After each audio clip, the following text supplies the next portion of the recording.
Bonjour, Natalie here. Welcome to FrancoFoods. Today, in honor of La St-Jean Baptiste, I'm making a strawberry and cream tart.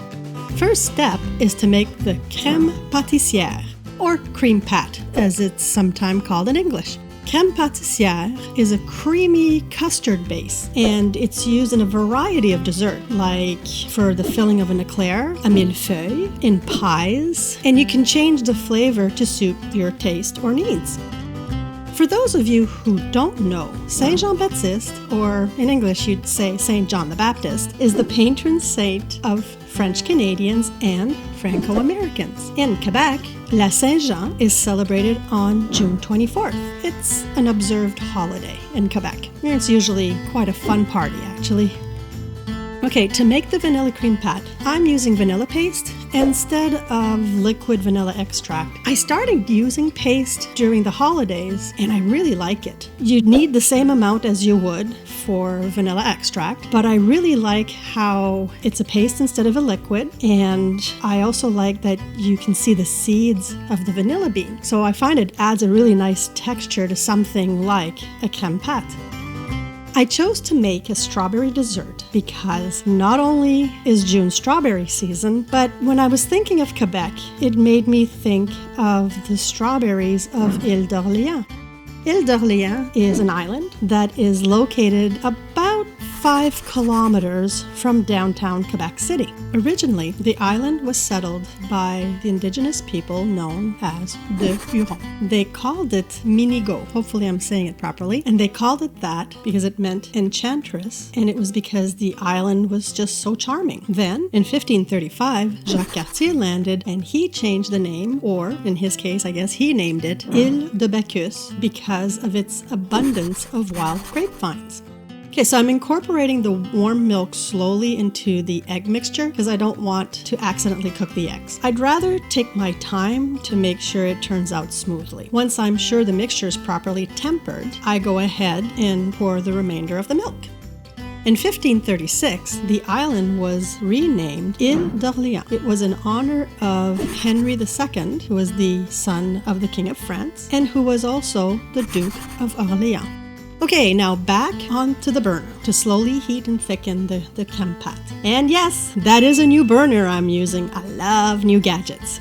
Because of its fertile land and its strategic location, Île d'Orléans has had a long and tumultuous history. Luckily, it not only survived, but became an artistic and agricultural haven. Authors, painters, ceramists, singers have all called Île d'Orléans home, including Quebec's national treasure singer-songwriter Félix Leclerc, who wrote the song Le Tour de l'Île as an homage to his beloved home. Okay, the crème has nicely thickened. Oh yeah, that tastes good. I'm going to cover it with cling wrap directly onto the crème pat to make sure that it's sealed and no skin forms while it's sitting in the fridge waiting to be used. While it is cooling, I'm going to prepare the tart base and the strawberries. For the base, I'm using homemade brioche dough I already have in the freezer. I put it in the fridge last night to let it thaw, and I wasn't sure how much I needed, so I did find an equation online to figure it out according to the pan size. So that's why I'm weighing the dough. While I think about it, I think from now on when I make this kind of dough, I should split it at least into 2 before I freeze it, because now I have a whole big chunk that I'm going to have to use fairly quickly, because apparently you cannot refreeze it.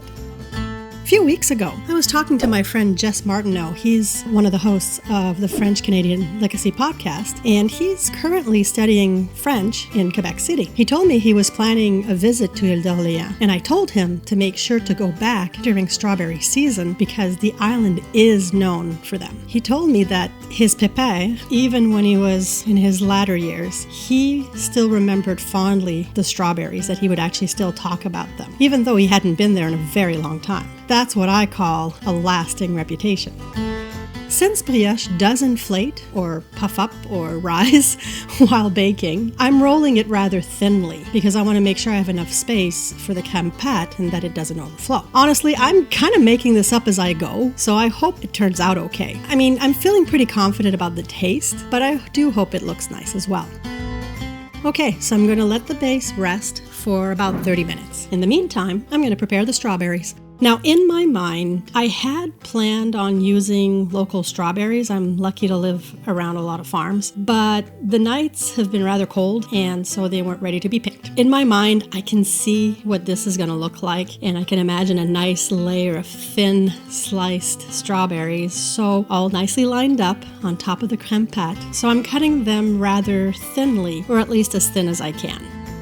Today, Ile d'Orléans enjoys quite the reputation for its agriculture. Besides the amazing strawberries and blueberries and blackcurrants and so forth, the island has a variety of local produce and niche products, such as the paillasson cheese. Now, this is a local cheese, and it dates back to the 17th century, and it is considered to be the oldest cheese in North America. It's served grilled because it's a very young cheese. Definitely a local delicacy to give a try.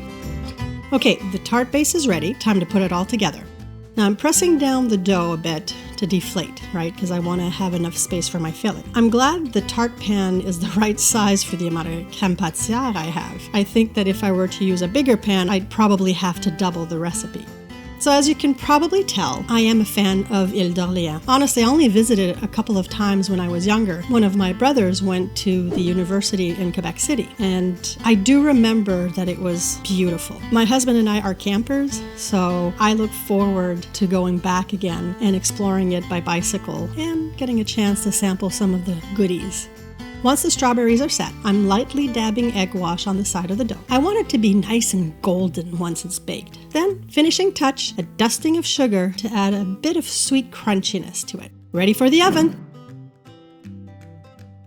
This week's vocab is la fraise, la moule à tarte, le jaune d'oeuf, battre un œuf, essence de vanille. Okay, here it is. Oh, it smells really nice. I'm going to give it a nice shine, so I'm glazing it with warmed apricot jelly. Now I need to be patient and let it cool. Here we go! It looks decent if I do say so myself. The brioche crust feels nice. I like the color, definitely. It is still slightly warm, so yeah, I should have waited a little longer before cutting into it. Well, okay, I might have been a little heavy-handed with the apricot glaze, but that's okay. I'm just too impatient. Yep, the taste is really good. Okay, and honestly, next time I do have to give it more time for the crème pâte to solidify and everything to stay nice and solid. That said, I have no doubt my family's going to make short work of the tart. I hope you enjoyed this little creation of mine. The Crème Pâtissière recipe is in the description, as well as how to put it together. Bonne Saint-Jean, merci, et à la prochaine!